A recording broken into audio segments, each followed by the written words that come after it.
Thought my family rules were normal. Today I found out the disgusting truth. I didn't have strict parents, but there was always one specific rule we were forced to follow no matter what. Every night at 2:33 a.m., cover your ears. As a kid, my mom would just tell me it's just to prevent hearing loss. I believed it at the time. It's easy to manipulate a child and I didn't want to be deafened, so I listened. But I'm 16 now, and this stupid rule no longer makes any sense. My friends laughed at me when I brought it up to them, and I found no info about it online. But there was one thing my parents always told me. They said we had to protect ourselves from hearing the sounds coming from the manhole. I assumed they were talking about the manhole in the middle of the road we lived on. It was a beautiful small road with just a couple of other houses on it, and the other people down the road also followed this weird rule of covering our ears. At the beginning, I was happy with my life here, but besides love, this town fills my heart with fear. There was always something off about it. I never questioned it, until one night with my earplugs in, I peeked out the window at exactly 2:33 a.m. Nothing. There was nothing on the street. I thought it was stupid. My parents had made me put in these earplugs for no reason. Surely I would have seen something if there was really some sort of dangerous sound we had to protect ourselves from. I was about to go back to sleep when I saw something from the corner of my eye.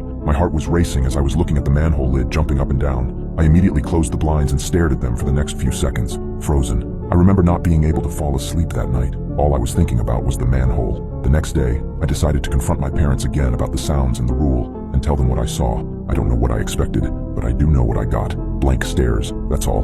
Not a sentence, not a word. I would have rathered them yell at me for being up that late or get mad at me for questioning them, but they said nothing. Since that day, months have passed, years. I still wear earplugs every night. My parents have a different tactic though. They have an alarm set because they stay awake until 3 a.m. I sometimes don't go to sleep either, so every time I heard the alarm from my parents' bedroom, I knew it was time for the sounds, and it always sent shivers down my spine. I usually have trouble falling asleep because of it. One night I stayed up until 2:20 a.m. I got lost in the music. After glancing at my watch, I went downstairs for a glass of water. I was looking out the window while I was waiting for my glass to fill. Again, nothing on the street. Once I turned off the faucet, complete silence started ringing in my ears. The feeling was strange. Silence. So quiet yet so loud. For a moment I thought I was wearing earplugs. Even though the silence was absolute, I wasn't the only one in the room. I screamed when I saw someone sitting at the dining table. It took me some time to realize that the scary silhouette was my father.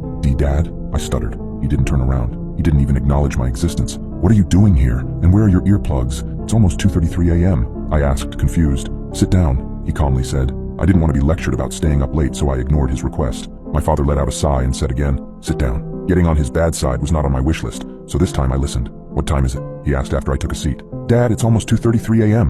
What are you doing?" I asked again nervously. He didn't answer. Instead, he got up and grabbed a bottle of wine and 2 glasses. I can't drink that," I said. "Sure you can," he calmly replied. After pouring the Tempranillo wine, he said, "We're waiting." I didn't understand at first. "For what?" I rushed to ask. He ignored the question again and took the first sip of his wine. That's when I realized he wanted us to wait to hear the noise. No, we're not doing that. Are you out of your mind?" I yelled. "Have you ever wondered what ruins your life?" he said out of nowhere. I had to think about that sentence for a moment. "Are you truly happy, John?" he continued. This time, I was the one who wasn't answering.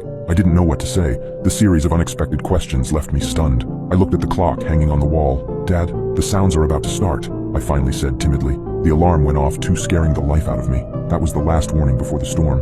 My father took another sip of his wine. "Son, there are no sounds," he said. I refused to believe that. I was running out of time, so I jumped out of my chair and ran upstairs as fast as I possibly could. I managed to put in the earplugs before 2:33 a.m. My dad wasn't so lucky. I was just standing there in the middle of the room, waiting for the sounds to end. The strange thing is, I don't remember falling asleep. It felt as if the whole night had gotten blown away by the wind. In the morning, I looked for my dad downstairs. I don't know why I expected him to still be there. Someone else was sitting at the table though. It was my mom. She was in tears. "What happened?" I asked, worried. "John, sit down." The same place felt so much different. The wine bottle on the table was still there, and yet everything seemed new. "Your father lost his job yesterday." I was stunned. "I don't know where he is. He's probably trying to get his job back, but I doubt he will succeed," she said and started drinking straight from the bottle. I could feel my face turn red. My palms were sweating as I started breathing rapidly. "Are you okay, honey?" she asked. I looked at her. I started to cry. That's when I realized he wasn't trying to get his job back. He tried to get his life back.